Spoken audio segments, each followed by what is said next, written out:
Okay, चलिए class शुरू किया जाए बेटा। तो अभी हम क्लास 12th के केमिस्ट्री का फिजिकल केमिस्ट्री का पहला चैप्टर पढ़ रहे हैं। चैप्टर का नाम है सॉल्यूशन। और अब तक इस चैप्टर में हम लोगों ने बहुत सारी चीजें पढ़ ली हैं। क्या क्या हो गया है बेटा? अब तक इस चैप्टर में हम लोगों ने पहले तो हेनरी लॉ पढ़ा था। हेनरी लॉ के बाद राउल्स लॉ पढ़ा था। राउल्स लॉ के बाद में हम लोगों ने कॉलिगेटिव प्रॉपर्टी स्टार्ट किया। और कॉलिगेटिव प्रॉपर्टी में अब तक 3 कॉलिगेटिव प्रॉपर्टी हो चुके हैं। आज चौथा और आखिरी कॉलिगेटिव प्रॉपर्टी हम लोग करने वाले हैं। एक बार थोड़ा सा याद दिला देता हूं। अभी हम कॉलिगेटिव प्रॉपर्टी पढ़ रहे हैं। अभी हम कॉलिगेटिव प्रॉपर्टीज पढ़ रहे हैं। और कॉलिगेटिव प्रॉपर्टी बेटा 4 होते हैं, आपको याद होगा। क्या क्या होते हैं? पहला था बेटा एलिवेशन इन बॉइलिंग पॉइंट। पहला था एलिवेशन इन बॉइलिंग पॉइंट। दूसरा था हाँ, डिप्रेशन इन फ्रीजिंग पॉइंट। तीसरा था ऑस्मोटिक प्रेशर। और आज हम जो फोर्थ कॉलिगेटिव प्रॉपर्टी पढ़ने वाले हैं वो है relative lowering of vapour pressure. तो कुल मिला के आपके सिलेबस में 4 कॉलिगेटिव प्रॉपर्टी हैं। याद है ना कॉलिगेटिव प्रॉपर्टी क्या होता है? कॉलिगेटिव प्रॉपर्टीज उन प्रॉपर्टीज को कहते हैं जो किसी भी सॉल्यूशन में मिलाए गए सॉल्यूट के क्वांटिटी पे डिपेंड करते हैं। यानी कि अगर आपके सामने 2 सॉल्यूशन आ जाए और दोनों में सॉल्यूट की क्वांटिटी अलग अलग है, तो फिर उन दोनों सॉल्यूशन में ये 4 प्रॉपर्टी अलग अलग होगा।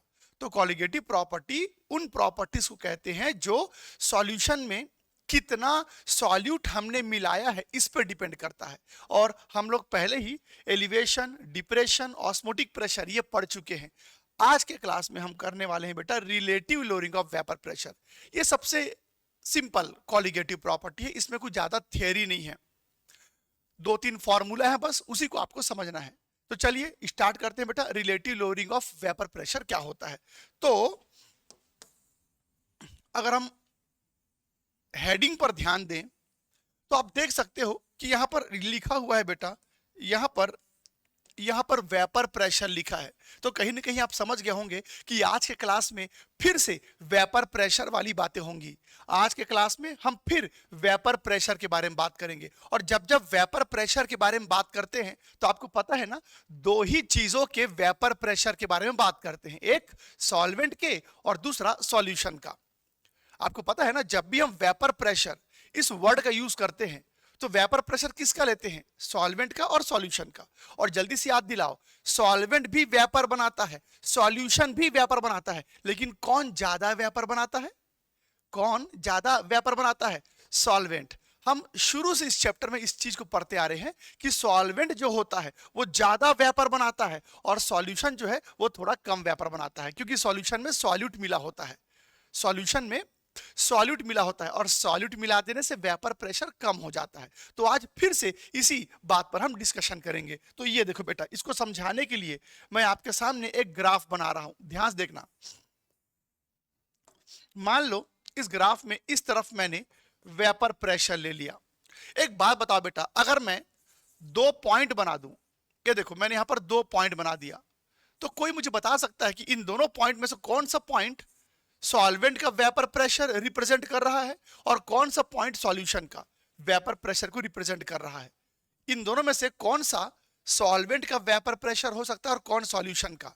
जवाब बहुत सिंपल सा है भाई, हमको पहले से पता है कि सॉल्वेंट ज्यादा वेपर बनाता है तो इसका मतलब वो ऊपर रहेगा, और सॉल्यूशन कम वेपर बनाता है इसका मतलब वो नीचे रहेगा। तो आप सबको पता है कि सॉल्वेंट के कंपैरिजन में सॉल्यूशन का वेपर प्रेशर हमेशा कम होता है। सॉल्वेंट के कंपैरिजन में सॉल्यूशन का वेपर प्रेशर हमेशा कम होता है। तो गौर सुनना, सॉल्वेंट के कंपैरिजन में, ध्यान सुनेंगे बेटा। हाँ, तो मैंने क्या बोला? सॉल्वेंट के कंपैरिजन में सॉल्यूशन का वेपर प्रेशर हमेशा कम होता है। और और जब सॉल्वेंट के कंपैरिजन में सॉल्यूशन का वेपर प्रेशर कम हो जाए तो उसी को बोलते हैं बेटा लोवरिंग हो गया। तो लोवरिंग का मतलब क्या होता है? लोवरिंग का मतलब होता है कमी आना, लोवरिंग का मतलब होता है कम हो जाना। तो याद रखना, सॉल्वेंट के रेस्पेक्ट में सॉल्यूशन का वेपर प्रेशर हमेशा कम होता है, और जब वेपर प्रेशर कम हो जाता है तो हम कहते हैं वेपर प्रेशर में कमी आ गई, यानी वेपर प्रेशर में लोवरिंग हो गया। तो यहां पर सॉल्वेंट का जो भी वेपर प्रेशर होगा और सॉल्यूशन का जो भी वेपर प्रेशर होगा, इनके बीच में जो डिफरेंस आएगा ना बेटा, इनके बीच में जो डिफरेंस आएगा इसी को आप लोवरिंग कहेंगे, इसी को आप लोवरिंग ऑफ वेपर प्रेशर कहेंगे, इसी को आप लोवरिंग ऑफ वेपर प्रेशर कहेंगे। तो कोई आपसे पूछेगा लोवरिंग ऑफ वेपर प्रेशर क्या होता है, तो कह देना सॉल्वेंट के वेपर प्रेशर और सॉल्यूशन के वेपर प्रेशर के बीच में जो डिफरेंस आता है उसी को कहते हैं हम लोवरिंग ऑफ वेपर प्रेशर। जैसे मान लो वाटर है, तो वाटर का वेपर प्रेशर सपोज 760 mm है, तो आपको पता है कि सॉल्यूशन का वेपर प्रेशर 760 से कम होगा। मान लो ये कम होके 700 mm हो गया, तो बताओ कितना कमी आया बेटा? 60 mm का कमी आया, 60 mm का कमी आया। तो जो 60 mm है ना, इसी को आप लोवरिंग बोलेंगे। क्या बोलेंगे बेटा? लोवरिंग बोलेंगे। तो सॉल्वेंट के वेपर प्रेशर के कंपैरिजन में सॉल्यूशन का वेपर प्रेशर तो कम होता है, हमको मालूम है, लेकिन वो जो कमी आपको देखने को यहां पर मिल रही है उसी को हम लोवरिंग बोलते हैं। तो यहां पर मैं आपको बता दूं बेटा, सॉल्वेंट के वेपर प्रेशर को पी नॉट ए से डिनोट करते हैं, सॉल्वेंट के वेपर प्रेशर को पी नॉट ए से डिनोट करते हैं, और सॉल्यूशन के वेपर प्रेशर को पी एस से डिनोट करते हैं। तो जल्दी बताओ इसका क्या मतलब समझे? इन दोनों का डिफरेंस लोवरिंग कहलाएगा, यानी कि P naught A minus P S, इन दोनों के डिफरेंस को आप क्या बोलेंगे बेटा? लोवरिंग ऑफ वेपर प्रेशर बोलेंगे। क्या बोलेंगे? Lowering of vapour pressure. तो सॉल्वेंट का वेपर प्रेशर और सॉल्यूशन के वेपर प्रेशर में जो डिफरेंस आता है उसी को लोवरिंग ऑफ वेपर प्रेशर कहते हैं, लोवरिंग ऑफ वेपर प्रेशर कहते हैं। अच्छा ठीक है, मैंने अभी कहा कि P naught A minus P S, इसको हम क्या कहते हैं बेटा? लोवरिंग कहते हैं। क्या कहते हैं? लोवरिंग कहते हैं। लेकिन अब ध्यान से सुनना मैं क्या बोल रहा हूं, ध्यान सुनना। मैंने आपको बोला कि P naught A minus P S को लोवरिंग बोलते हैं, P naught A minus P S को लोवरिंग बोलते हैं, और जब हम लोवरिंग सॉल्वेंट के रेस्पेक्ट में देखते हैं तब इसे relative lowering of vapour pressure बोलते हैं, relative lowering of vapour pressure. तो दोनों वर्ड में फर्क है बेटा। अगर इस छोटे से मतलब को नहीं समझ पाए तो न्यूमेरिकल नहीं बना पाओगे। ध्यान देना, लोवरिंग अलग चीज को बोलते हैं और रिलेटिव लोवरिंग अलग चीज को बोलते हैं। तो क्या चीज को बोलते हैं सर? तो यहां देखना बेटा, ध्यान से देखना, एकदम ध्यान से देखना। मैंने कहा P naught A minus P S, इसका मतलब होगा लोवरिंग, और P naught A minus P S upon P naught ए लोगे तो ये कहलाएगा बेटा रिलेटिव लोवरिंग, रिलेटिव लोवरिंग। तो ध्यान देना, P naught A minus P S सिर्फ रहेगा आपके पास तो वो लोवरिंग है, और P naught A minus P S upon P naught ए रहेगा तो उसको रिलेटिव लोवरिंग बोलेंगे। याद रहेगा? बोलो। ठीक है, अब ये बताओ, अभी आप कॉलिगेटिव प्रॉपर्टी पढ़ रहे हो, अभी आप कॉलिगेटिव प्रॉपर्टी पढ़ रहे हो, और रिलेटिव लोवरिंग एक कॉलिगेटिव प्रॉपर्टी है, रिलेटिव लोवरिंग एक कॉलिगेटिव प्रॉपर्टी है। और कॉलिगेटिव प्रॉपर्टी क्या होता है? Which depends upon quantity of solute. तो अगर ये जो रिलेटिव लोवरिंग है ये कॉलिगेटिव प्रॉपर्टी है, तो फिर ये भी सॉल्यूट के क्वांटिटी पे डिपेंड करेगा। हाँ जी करेगा। तो relative lowering of vapour pressure it depends upon quantity of solute, यानी कि मोल फ्रैक्शन ऑफ सॉल्यूट। बेटा इस बी का मतलब जानते हो ना क्या होता है? सॉल्यूट होता है। तो क्योंकि रिलेटिव लोवरिंग भी एक कॉलिगेटिव प्रॉपर्टी है तो ये ऑब्वियस सी बात है, ये भी किस पे डिपेंड करेगा? किस पे डिपेंड करेगा? क्वांटिटी ऑफ सॉल्यूट पे। तो ये समझ लो बेटा आपका एक फॉर्मूला है। अब इसी फॉर्मूला को आगे बढ़ाते हैं, इसी इक्वेशन को अगर मैं आगे बढ़ाऊं तो अब ये फॉर्मूला आपको ऐसा दिखाई देगा। ये देखो बेटा, अब ये फॉर्मूला आपको ऐसा दिखाई देगा। ये क्या बताइए? एक्स बी क्या है? Mole fraction of solute. तो मोल फ्रैक्शन ऑफ सॉल्यूट हम कैसे निकालते हैं बेटा? Number of moles of solute, number of moles of solute और number of moles of solvent. अब आपको तो पता है, हमने इस बारे में कई बार बात किया है कि सॉल्यूट के मोल्स सॉल्वेंट के सामने हमेशा छोटे होते हैं। हमने कई बार इस बारे में बात किया है कि number of moles of solute जो होता है वो number of moles of solvent के सामने छोटा होता है। तो इसको मैं नेग्लेक्ट कर सकता हूं ना? जब से ये चैप्टर चालू हुआ है हम सॉल्यूट को नेग्लेक्ट ही तो करते आ रहे हैं सॉल्वेंट के सामने से, है ना? तो अगर मैं इसको नेग्लेक्ट कर दूं अगर मैं इसको नेग्लेक्ट कर दूं तो मेरा इक्वेशन ऐसा हो जाएगा बेटा, ये देखो, P naught A minus P S upon P naught A equal to ऊपर क्या बचेगा, एन बी, और नीचे क्या बचेगा बेटा, एन ए। ठीक है, तो आपको अब ये बताना है कि एन बी क्या होता है। इसी इक्वेशन को और आगे बढ़ाते हैं बेटा, ये देखो, तो बताइए एन बी क्या होता है, weight of solute upon molecular weight of solute, और एन ए क्या होगा बेटा, weight of solvent upon molecular weight of solvent. इसी इक्वेशन को थोड़े अच्छे से लिखें तो अब ये इक्वेशन आपको ऐसा दिखाई देगा, ये देखो क्या बेटा, weight of solute upon molecular weight of solute, molecular weight of solvent upon weight of solvent. लीजिए, अब आपके सामने टोटल 3 फॉर्मूला आ गए बेटा। एक ये फॉर्मूला यूज होगा न्यूमेरिकल में, एक ये फॉर्मूला यूज होगा न्यूमेरिकल में, और एक ये फॉर्मूला यूज होगा। इसके अलावा और कोई फॉर्मूला यूज नहीं होता न्यूमेरिकल में। तो ये 2 फॉर्मूला आपको यूज करना है। इस फॉर्मूला में क्या खास बात है पता है, इस फॉर्मूला में खास बात यह है कि अभी तक आपने जितना न्यूमेरिकल बनाया, अभी तक आपने जितना न्यूमेरिकल बनाया उसमें सॉल्यूट का वेट होता था, सॉल्वेंट का वेट होता था, सॉल्यूट का मॉलिक्यूलर वेट होता था। लेकिन ये पहला ऐसा फॉर्मूला है जिसमें सॉल्वेंट का भी मॉलिक्यूलर वेट आपको यूज करना है। ये पहला ऐसा फॉर्मूला है जिसमें आपको सॉल्वेंट का भी मॉलिक्यूलर मास यूज करना है। तो ये इसमें अलग है बेटा। तो पहले आप इसको लिख लीजिए, पहले आप लोग इसको लिख लो, उसके बाद मैं एक बार फिर से इसको एक्सप्लेन करूंगा। ठीक है, चलो इसको फटाफट लिख लो, फटाफट लिख लीजिए, फिर आगे एक्सप्लेन करता हूं इसको मैं।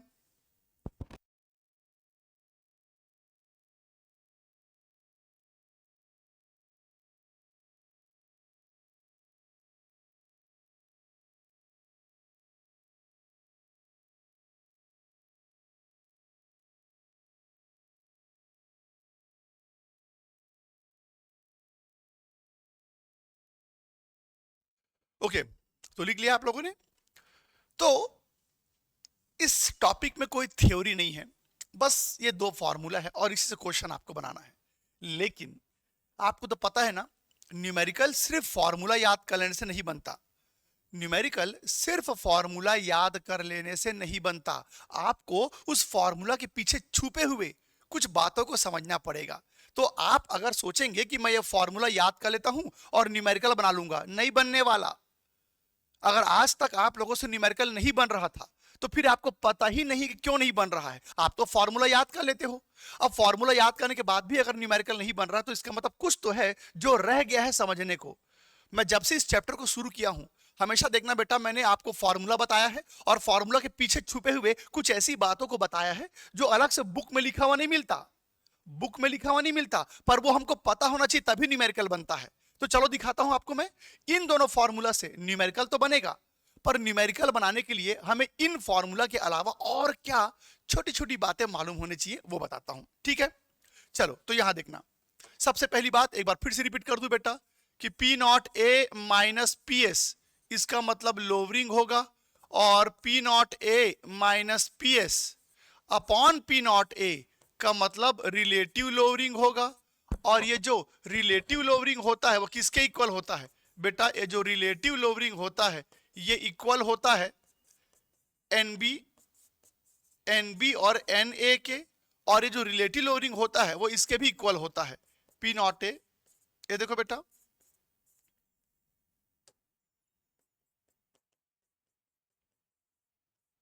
ये देखिए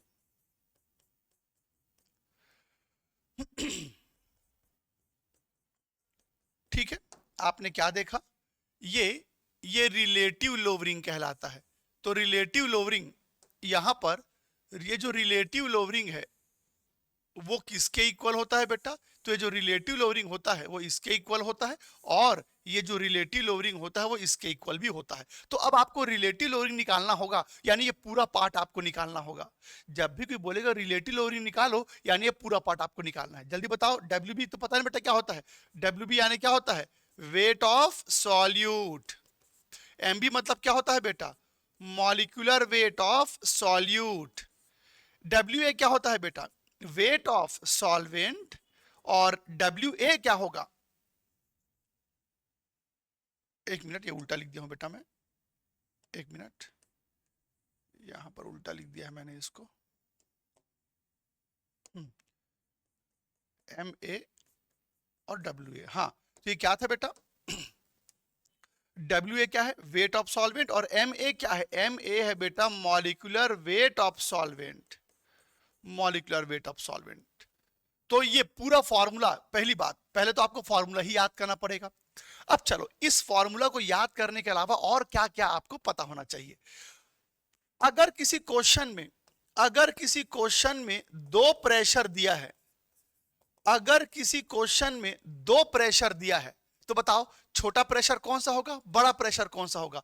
जब भी किसी क्वेश्चन में दो प्रेशर दिया रहेगा ना, तो समझ जाना बेटा छोटा प्रेशर जो होगा वो PS होगा और बड़ा प्रेशर क्या होगा, P0A होगा। जब भी किसी क्वेश्चन में दो प्रेशर गिवन हो तो बड़ा प्रेशर P0A ले लेंगे, P0A ले लेंगे, और छोटा प्रेशर क्या ले लेंगे, PS ले लेंगे। ये तो ऑब्वियस सी बात है, P0A सॉल्वेंट होता है और सॉल्वेंट बड़ा होता है और सॉल्यूशन छोटा होता है। ठीक है, ये तो आपको पता ही होगा। अब इसके बाद अगर किसी क्वेश्चन में दो वेट गिवन है, अगर किसी क्वेश्चन में दो वेट दिया है, तो आपको तो पता ही होगा बेटा कि बड़ा वाला वेट WA होता है और छोटा वाला वेट WB होता है। ये तो आपके दिमाग में बैठ गया होगा, हमेशा छोटा वेट WB होता है और बड़ा वेट WA होता है। बाकी मॉलिक्यूलर मास तो आपको सॉल्यूट का और सॉल्वेंट का खुद से निकाल सकते हो आप, मॉलिक्यूलर मास तो निकालने आपको आता है, ये आपको पता होना चाहिए। इसके अलावा आपको ये पता होना चाहिए कि बेटा अगर किसी क्वेश्चन में, गौर से सुनना, अगर किसी क्वेश्चन में ऐसा लिखा है 5, देखो अगर किसी क्वेश्चन में ऐसा लिखा है, अगर किसी क्वेश्चन में बेटा मोलारिटी, एक मिनट ना, अगर किसी क्वेश्चन में मोलारिटी या फिर मोलालिटी गिवन हो, अगर किसी क्वेश्चन में मोलारिटी गिवन हो या मोलालिटी गिवन हो, तो समझ जाना सीधा बेटा वो NB का वैल्यू है, समझ जाना वो NB का वैल्यू है। अगर मैं कहूंगा कि एक सॉल्यूशन है जो 2 मोलर है, 2 मोलर है, तो 2 मोलर मतलब समझते हो ना, 2 मोलर मतलब होता है बेटा मोलारिटी इक्वल टू 2, तो इसका मतलब सीधा NB का वैल्यू क्या ले लेंगे बेटा, 2 ले लेंगे। NB का वैल्यू क्या ले लेंगे, 2 ले लेंगे। तो याद रखना जब भी मोलारिटी या फिर मोलालिटी दिया रहेगा तो सीधा वो NB का वैल्यू होता है, NB का वैल्यू। अगर किसी क्वेश्चन में लिखा है कि एक सॉल्यूशन है जो 1 मोलर है, 1 मोलर, तो किसी सॉल्यूशन में लिखा है 1 मोलर सॉल्यूशन, तो इसका मतलब है उस सॉल्यूशन में मोलारिटी के वैल्यू 1 है, यानी कि NB का वैल्यू 1 है, NB का वैल्यू 1 है। तो NB का वैल्यू तो मैं 1 ले लूंगा, पर NA क्या लूंगा, अरे भाई तो फिर ऐसे में NA क्या लोगे, तो NA कितना लेते हैं बेटा, याद है ना 55.5। तो जब भी आपको मोलारिटी दिया होगा, मोलालिटी दिया होगा, तो इसका मतलब आपको NB का वैल्यू दिया है, और NB का वैल्यू दिया है तो NA भी तो चाहिए ना आपको, तो NA का वैल्यू क्या ले लेंगे बेटा 55.5। याद है ना ये क्या होता है, number of moles of solvent, water, number of moles of water, तो ये आपको याद रखना है। ठीक है, इसके बाद अगर किसी क्वेश्चन में ऐसा लिखा है 5% ग्लूकोज सॉल्यूशन, तो अगर परसेंटेज दिया रहेगा तो क्या करोगे, क्या करोगे, तो इसका मतलब होता है बेटा, इसका ये मतलब होता है कि 5 ग्राम ग्लूकोज प्रेजेंट है 100 ग्राम सॉल्यूशन में, 100 ग्राम सॉल्यूशन में। ये ऑस्मोटिक प्रेशर नहीं है, आपको याद है जब ऑस्मोटिक प्रेशर पढ़े थे तो बेटा ऑस्मोटिक प्रेशर के फॉर्मूला में यहां पर वॉल्यूम होता था, तो जब ऑस्मोटिक प्रेशर के फॉर्मूला में यही चीज लिखा होता था तो हम क्या लिखते थे, 5% ग्लूकोज को हम लोग क्या लिखते थे, 5 gram glucose present in 100 ml solution. पहले हम क्या लिखते थे इसको, 100 ml, हमको वॉल्यूम चाहिए होता था। तो ऑस्मोटिक प्रेशर में जब ऐसा लिखा हुआ होता था तो बेटा हम सीधा 100 ml यहां पुटअप कर देते थे, लेकिन अभी आप ऑस्मोटिक प्रेशर थोड़ी पढ़ रहे हो, अभी तो आप रिलेटिव लोअरिंग पढ़ रहे हो, और रिलेटिव लोअरिंग में वॉल्यूम, कहीं पर भी आपको वॉल्यूम दिखाई दे रहा है? कहीं वॉल्यूम नहीं है। तो आपके पास क्या है बेटा? वेट ऑफ सॉल्वेंट है। क्या है? Weight of solvent. तो बताओ बेटा ये क्या है? ये क्या है? ये हो गया वेट ऑफ सॉल्यूट। तो ये क्या है? ये तो वेट ऑफ सॉल्यूशन है। आपको वेट ऑफ सॉल्यूशन नहीं चाहिए, आपको तो वेट ऑफ सॉल्वेंट चाहिए, वेट ऑफ सॉल्वेंट चाहिए। ये वेट ऑफ सॉल्यूशन है। तो वेट ऑफ सॉल्वेंट कितना होगा जल्दी बताओ? अरे भाई स्वाभाविक सी बात है कि अगर 100 ग्राम सॉल्यूशन में 5 ग्राम ग्लूकोज का है तो फिर 95 ग्राम किसका होगा बेटा? सॉल्वेंट का होगा। किसका होगा? सॉल्वेंट का। तो क्या समझे बाबू रे? ये क्या हो गया बेटा? ये WB का वैल्यू हो गया और ये क्या हो गया? WA का वैल्यू हो गया। तो इस फॉर्मूला में जब भी आपको परसेंट दिया रहेगा तो उस परसेंट को सीधा सॉल्यूट का वेट मान लेना और उस वैल्यू को 100 से माइनस कर देना तो सॉल्वेंट का वेट मिल जाएगा। तो WB आपको मिल गया और WA आपको मिल गया। रही बात मॉलिक्यूलर मास की, तो मॉलिक्यूलर मास तो आपको निकालने आता ही है। तो देखो बेटा ये सब कुछ अगर आपको पता है, अगर आपको ये सब कुछ मालूम है, तब तो आप न्यूमेरिकल फटाफट बना पाओगे। चलो इसे कॉपी कीजिए, फिर एग्जांपल भी बना के देखेंगे हम लोग, ठीक है? कॉपी करो बेटा।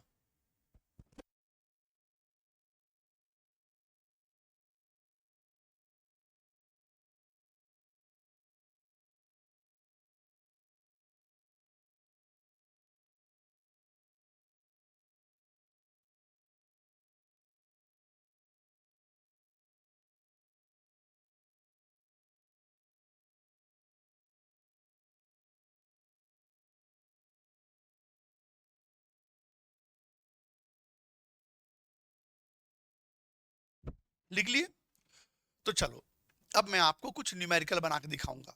मैं क्वेश्चन समझा दूंगा, कैलकुलेशन आपको करना रहेगा, ठीक है? चलो तो अगर आपको ये सब समझ में आ गया है तो अब क्वेश्चंस करने में आपको टाइम नहीं लगेगा। लीजिए पहला क्वेश्चन आपके सामने है। ये लो बेटा पहला क्वेश्चन आपके सामने है। इस क्वेश्चन में देखो क्या बोला है। इस क्वेश्चन में बोला है, थोड़ा इसको ऊपर कर देते हैं।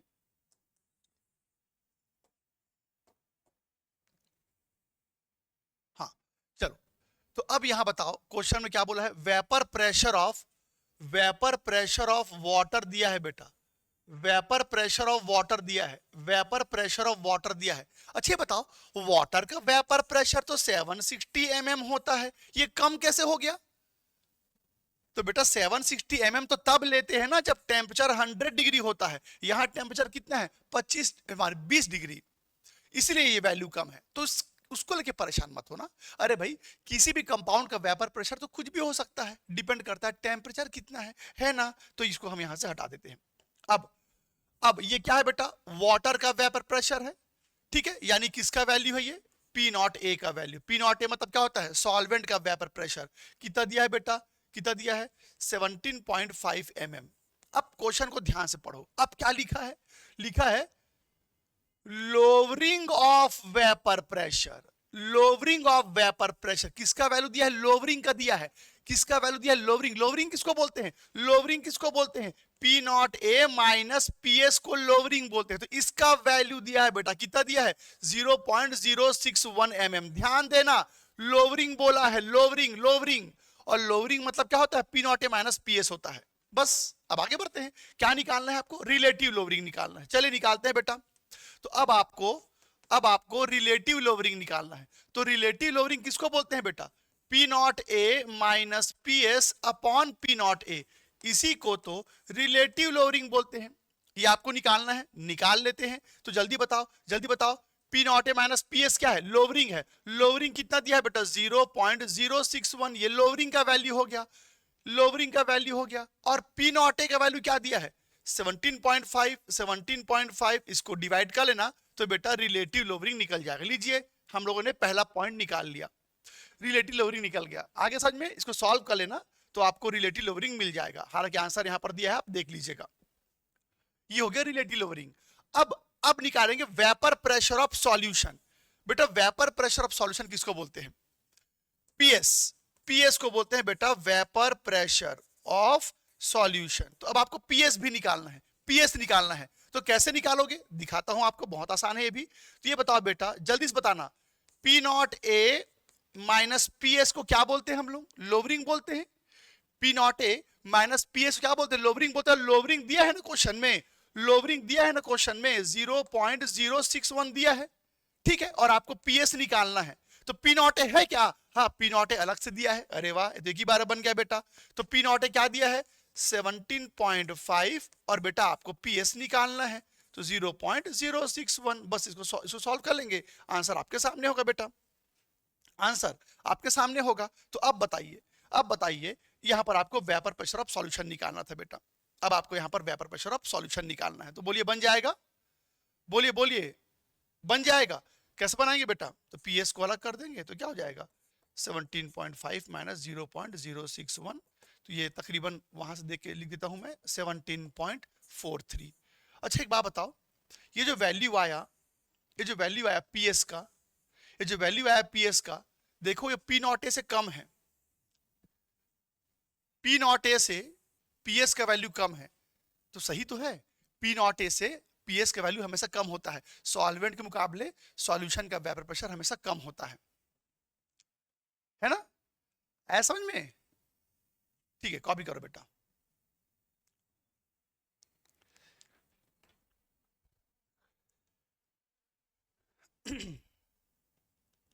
न्यूमेरिकल अगर आपने क्लास 11th में ठीक से प्रैक्टिस नहीं किया है तो 12th में थोड़ा दिक्कत होता है बेटा, लेकिन आपको दिक्कत ना हो इसीलिए मैं पहले फॉर्मूला को एक्सप्लेन करता हूं, उसके बाद फॉर्मूला को एकदम स्टेप वाइज उसके अंदर की चीजों को बताता हूं, तभी आपसे न्यूमेरिकल एकदम अच्छे से बनेगा।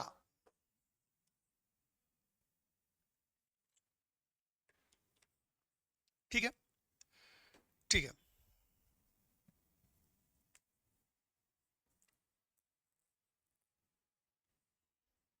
आगे बढ़ते हैं। अगला क्वेश्चन देखिए बेटा, सबने कॉपी कर लिया इसको।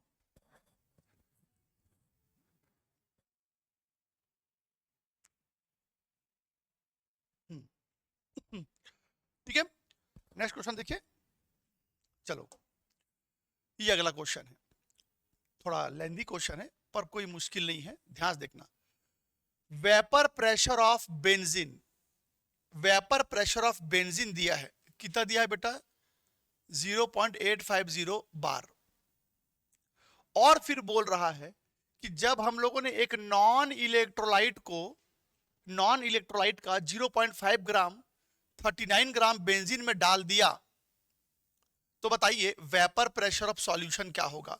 वेपर प्रेशर ऑफ सॉल्यूशन क्या होगा? पहले आप ये बताओ, ये समझ रहे हो ना कि बेंजीन सॉल्वेंट है? पहले तो ये बताओ बेंजीन सॉल्वेंट है, ये समझ में आया कि नहीं? कैसे पता चला इस क्वेश्चन में कि बेंजीन सॉल्वेंट है? अगर क्वेश्चन को ध्यान से पढ़ोगे तो समझ में आ जाएगा। बेंजीन सॉल्वेंट क्यों है? क्योंकि बेंजीन सॉल्वेंट ही होता है, इसलिए सॉल्वेंट है। अरे भाई सॉल्वेंट कौन होता है? Water, ether, acetone, chloroform, carbon tetrachloride, alcohol और बेंजीन, ये सब सॉल्वेंट ही होते हैं, इसलिए सॉल्वेंट है। तो मैं पहचान गया सॉल्वेंट है। तो आप ज्यादा लॉजिकल मत जाओ ना भाई, आप बार बार चीजों को जब देखते हो तो आपके जहन में ये बात बैठने लगता है कि हाँ भाई सॉल्वेंट, अब सॉल्यूट मुझे पहचानने आ गया, सॉल्वेंट मुझे पहचानने आ गया। तो कभी किस क्वेश्चन में ईथर दिया है, एसीटोन दिया है, क्लोरोफॉर्म दिया है, बेंजीन दिया है, तो अपने आप आपका दिमाग समझ जाएगा कि वो सॉल्वेंट ही है। तो बेंजीन सॉल्वेंट होता है इसलिए यहां पर सॉल्वेंट है। लेकिन एक और तरीका है, ये बताओ सेंटेंस को पढ़ो ना, क्या लिखा है कि नॉन इलेक्ट्रोलाइट का 0.5 ग्राम ऐड किया गया बेंजीन में। तो जब किसी चीज को हम किसी चीज में ऐड करते तो वो सॉल्वेंट ही तो होता है, तो बेंजीन आपका सॉल्वेंट है। इस तरह से भी आपने पहचान लिया कि सॉल्वेंट है। एक और तरीका है पहचानने का, अरे भाई नॉन इलेक्ट्रोलाइट का वेट दिया है 0.5 ग्राम और बेंजीन का वेट दिया है 39 ग्राम, तो बेटा जिसका वेट ज्यादा होता है वो सॉल्वेंट होता है ना, इस तरह से भी समझ सकते हैं आप।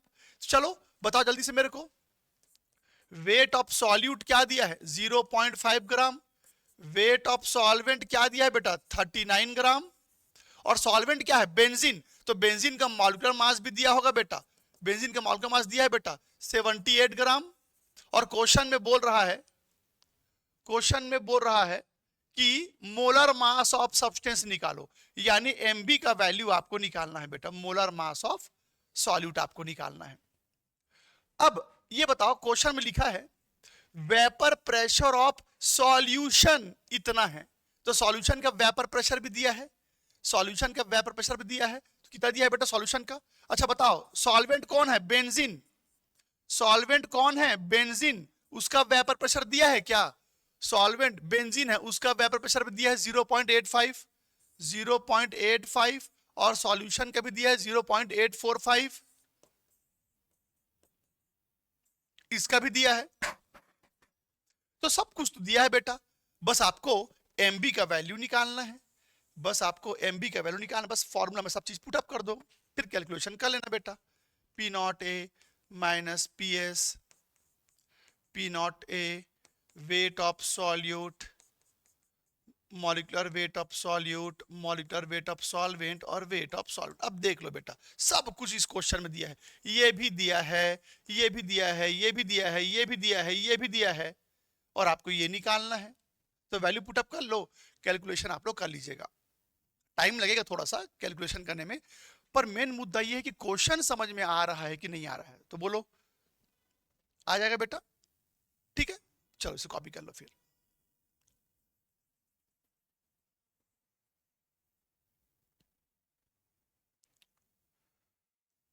ठीक, तो चलिए अब मैंने दो एग्जांपल आपको बता दिया, अब बाकी क्वेश्चन आपको बनाने हैं, बाकी क्वेश्चन अब आपको बनाने हैं। स्क्रीनशॉट, स्क्रीनशॉट क्वेश्चंस के ले लो बेटा, चलो इसके स्क्रीनशॉट ले लो, घर में बना लेना, इसको स्क्रीनशॉट ले लीजिए, घर बना लेंगे।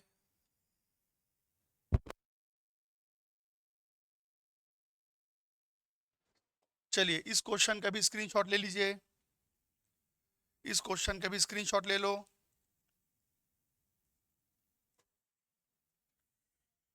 चलो इसका भी स्क्रीनशॉट ले लो।